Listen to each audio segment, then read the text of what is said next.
فضائل سورہ رحمان۔ السلام علیکم ورحمۃ اللہ وبرکاتہ۔ محترم سامعین اکرام، امید کرتے ہیں آپ لوگ خیر و عافیت سے ہوں گے۔ اللہ تبارک و تعالی سے دل کی گہرائیوں سے دعا ہے اللہ تبارک و تعالی آپ کو دونوں جہان کی خوشیاں نصیب عطا فرمائے، ہر آنے والی مصیبت، ہر آنے والی بلائیات سے محفوظ فرمائے اور ہر آنے والی دولت اور ہر آنے والی نعمتوں سے مالا مال فرمائے۔ پیارے عزیز دوستو، فضائل سورہ رحمان۔ سورہ رحمان قرآن کریم کی ایک خوبصورت اور عظیم صورت ہے جس میں اللہ تعالیٰ نے اپنے بندوں پر جو کرم کیے ہیں اور انہیں نعمتیں عطا فرمائی ہے اور ان پر شکر ادا کرنے کا حکم دیا ہے۔ پیارے عزیز دوستو، ایک ہی آیت ہے اس میں فَبِأَيِّ آلَاءِ رَبِّكُمَا تُكَذِّبَانِ، اس کو سورہ رحمان میں 31 مرتبہ ارشاد فرمایا ہے۔ حدیث سے ثابت ہے کہ جو شخص اس سورہ کی تلاوت کرے گا قیامت میں اس کا چہرہ 14ویں کے چاند کی طرح چمکے گا۔ سورہ رحمان پڑھنے کی برکت سے گھر میں برکتیں ہوتی ہیں، رزق میں تنگی دور ہو جاتی ہے۔ اگر کسی پر جادو یا کسی پر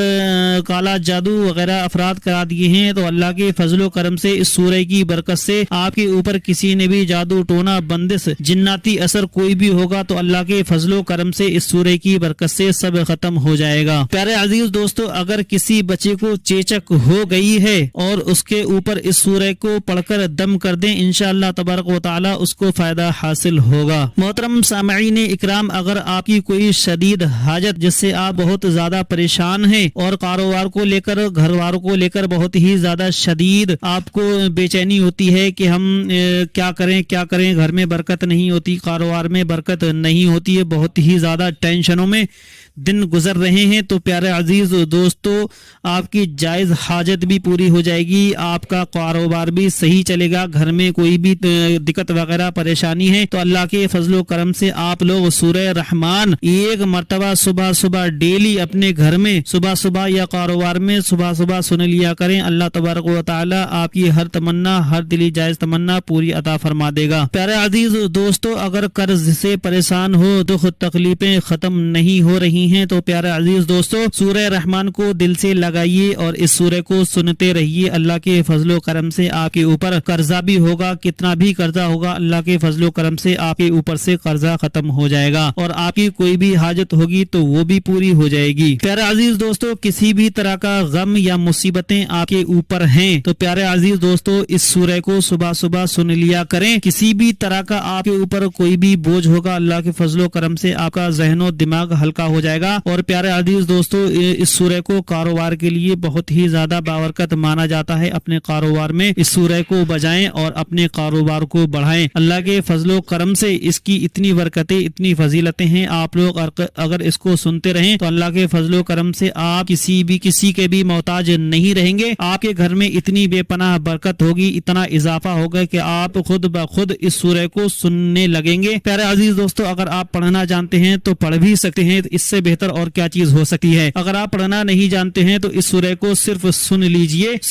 لیجئے، بس اور کچھ نہیں، صرف سن لیجئے صبح دل لگا کر۔ انشاءاللہ تبارک و تعالی آپ کا کوئی بھی مسئلہ، کوئی بھی دلی حاجت پوری ہو جائے گی انشاءاللہ تبارک و تعالی۔ آپ صرف سن لیجئے اس سورہ کو۔ تو آئیے ہم لوگ سورہ کی تلاوت کو سن لیتے ہیں بہت ہی پیارے انداز کے ساتھ، سورہ رحمان کی تلاوت۔ پیارے عزیز دوستو، ویڈیو اچھا لگے ویڈیو کو دل سے لائک ضرور کر دیں اور کمنٹ میں آمین ضرور لکھ دیں اور زیادہ سے زیادہ اس ویڈیو کو اپنے دوستوں میں اور رشتہ داروں میں شیئر کریں اور ثواب کے مستحق بنیں۔ تو آئیے ہم لوگ سورہ کی تلاوت کو سن لیتے ہیں، سورہ رحمان بہت ہی پیارے انداز کے ساتھ۔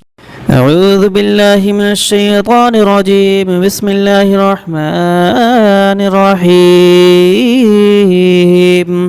الرحمن علم القرآن خلق الإنسان علمه البيان الشمس والقمر بحسبان والنجم والشجر يسجدان والسماء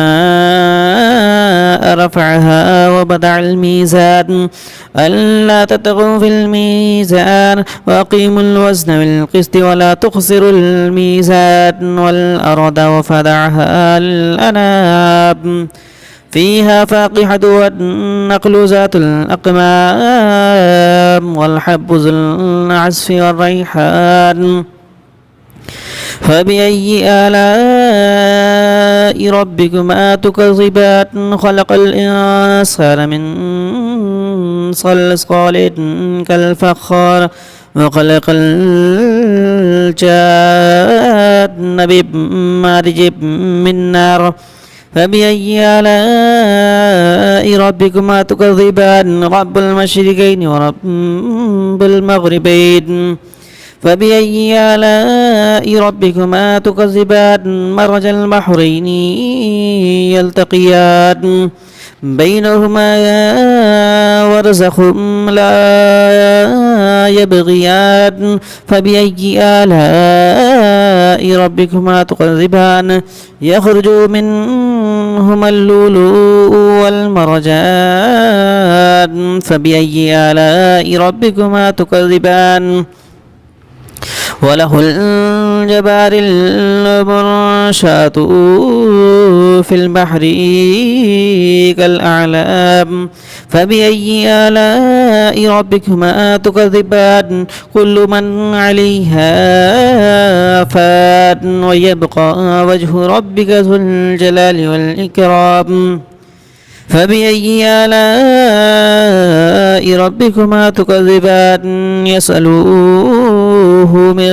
من في السماوات والأرض كل يوم هو في شان فبأي آلاء ربكما تكذبان سنفرغ لكم أيها الثقلين فبأي آلاء ربكما تكذبان يا معشر الجن والإنس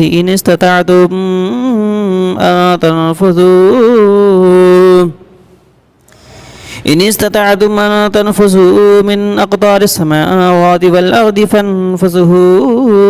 لا تنفذون إلا بسلطان فبأي آلاء ربكما تكذبان يرسل عليكما شواظ من نار ونحاس فلا تنتصران فبأي آلاء ربكما تكذبان فإذا انشقت السماء فكانت وعدرة قدحان فبأي آلاء ربكما تكذبان فيومئذ لا يسأل عن ذنبه إنس ولا جان فبأي آلاء ربكما تكذبان يعرف المجرمون بسماهم فيأخذوا بالنواصي والأقدام فبأي آلاء ربكما تكذبان هذه جهنم التي يكذب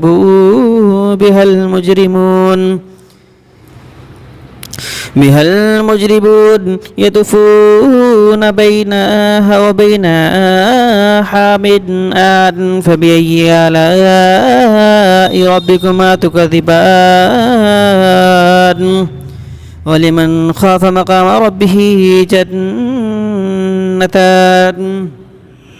فبأي آلاء ربكما تكذبان ذوات أفنان فبأي آلاء ربكما تكذبان فيهما عينان تجريان فبأي آلاء ربكما تكذبان فيهما من كل فاكهة زوجان فبأي آلاء ربكما تكذبان متقعين على فروش وطائنها من استبرق وجان الجنتان دان فبأي آلاء ربكما تكذبان فيهن قاصرات الطرف لم يطمثهن إنس قبلهم ولا جان فبأي آلاء ربكما تكذبان كأنهن الياقوت والمرجان فبأي آلاء ربكما تكذبان هل جزاء الإحسان إلا الإحسان فبأي آلاء آلاء ربكما تكذبان ومن دونهما جنتان فبأي آلاء ربكما تكذبان مدهامتان فبأي آلاء ربكما تكذبان فيهما عينان نضختان فبأي آلاء ربكما تكذبان فيهما فاقهة والنخل والرمان فبأي آلاء ربكما تكذبان فيهن خيرات حسان فبأي آلاء ربكما تكذبان حور مقصورات في الخيام فبأي آلاء ربكما تكذبان لم يطمثهن إنس قبلهم ولا جان فبأي آلاء ربكما تكذبان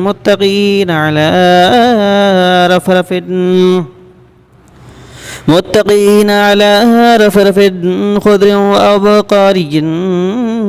حسان فبأي آلاء ربكما تكذبان تبارك اسم ربك ذو الجلال والإكرام